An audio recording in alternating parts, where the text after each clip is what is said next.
Ignition sequence starts. 6, 5, 4, 3, 2, 1, 0. Liftoff. We have a liftoff.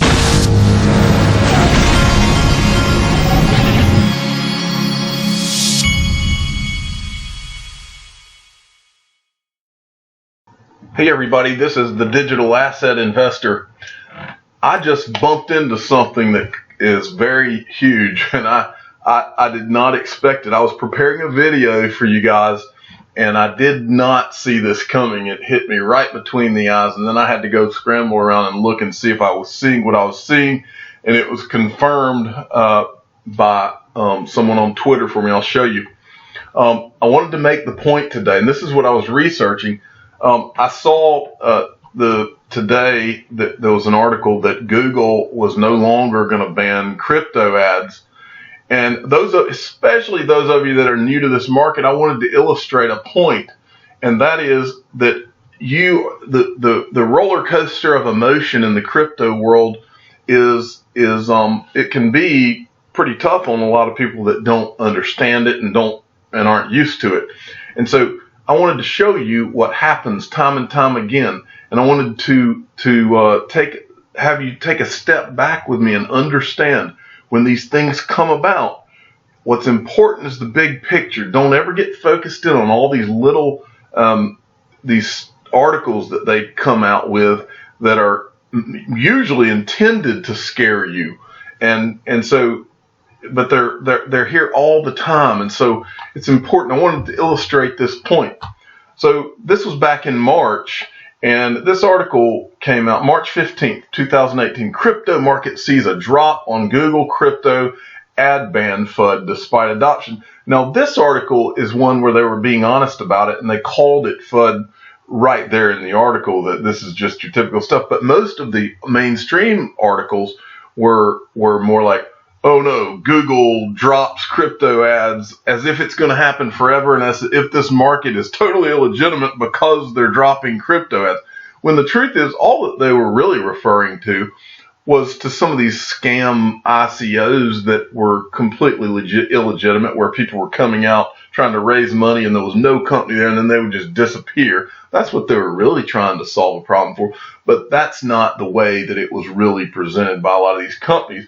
But here's what I want you to understand. When they announced it, the market immediately tanked. I bet I've seen this happen 100 times since I got into this in 2013, where some silly article that's a tiny picture article drives the market down. But the truth of the matter is, investors that are that short-sighted and naive, they don't need to be in cryptos. And so it's really a good thing that we get them out.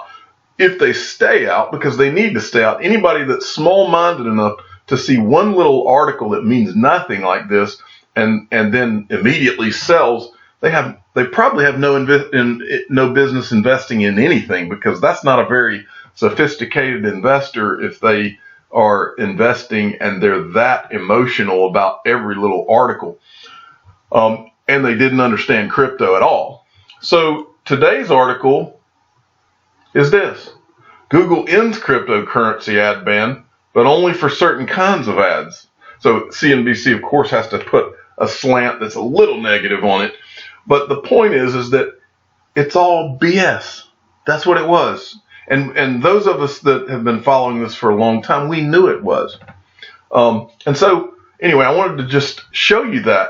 Now, of course, on the days like today, the market, once they announce that we're not banning, the market will just sit still. It won't fly up. The crypto market, for those of you that haven't figured it out, the crypto market only goes crazy when you least expect it, and usually you're left wondering why it went crazy. It's an irrational market right now, and it'll probably be that way for a long time, but that's okay with me, because I know where it's going ultimately because of the big picture items, which is what I want you to focus on.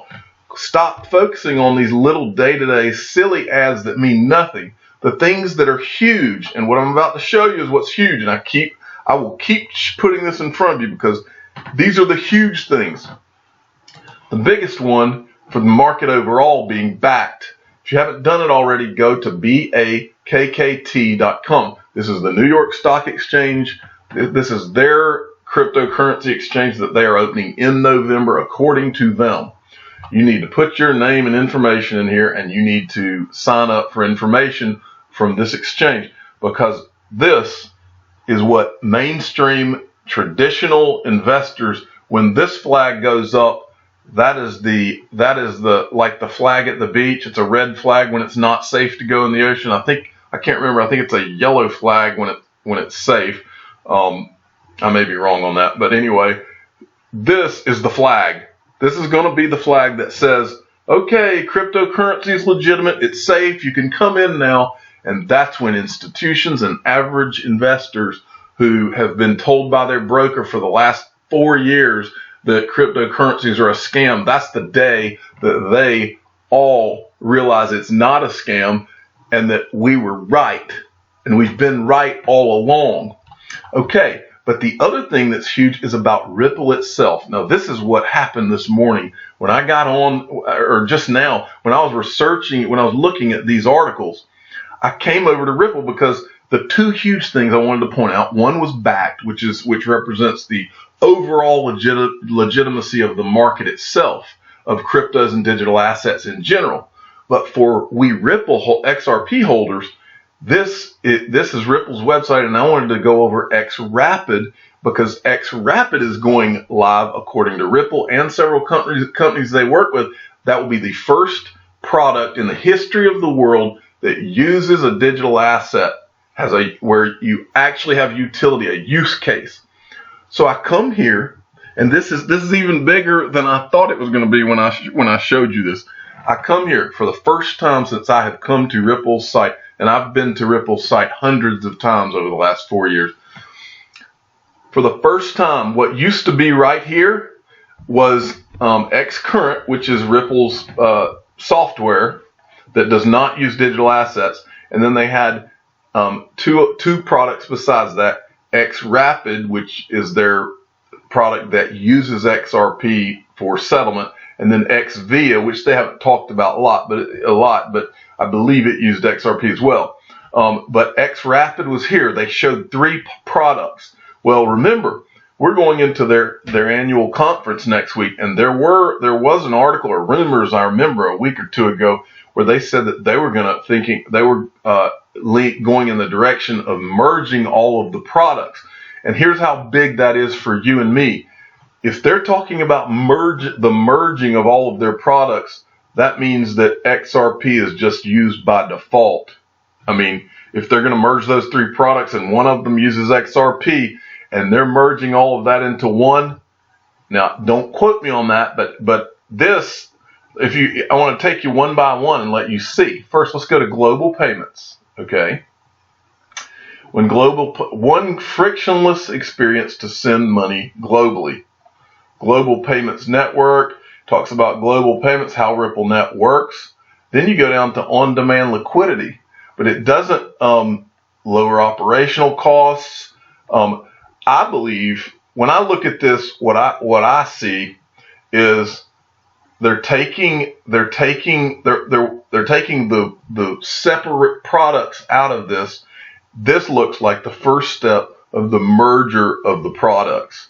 And I believe that the merger, I believe that the ultimate goal of Ripple is to have them completely merged. And I believe, based on everything I've read and seen, that behind the scenes, some of them will be still working with Xcurrent, which is a product that does not use XRP. But I believe that all that is waiting on is checking the boxes for the regulators in each country to check off the boxes that it's okay. And I believe it'll all go into one.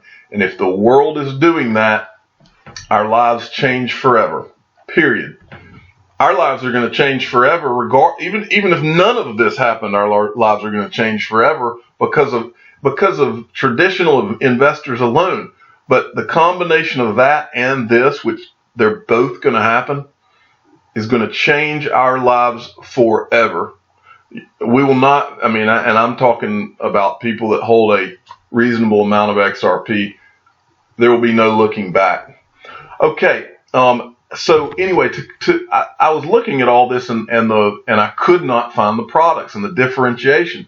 So I went to Twitter, because there's always somebody that discovers all this first on Twitter, and go figure, he gets 2 mentions in one day. C3 Nick has got this up. This guy, I don't think he sleeps.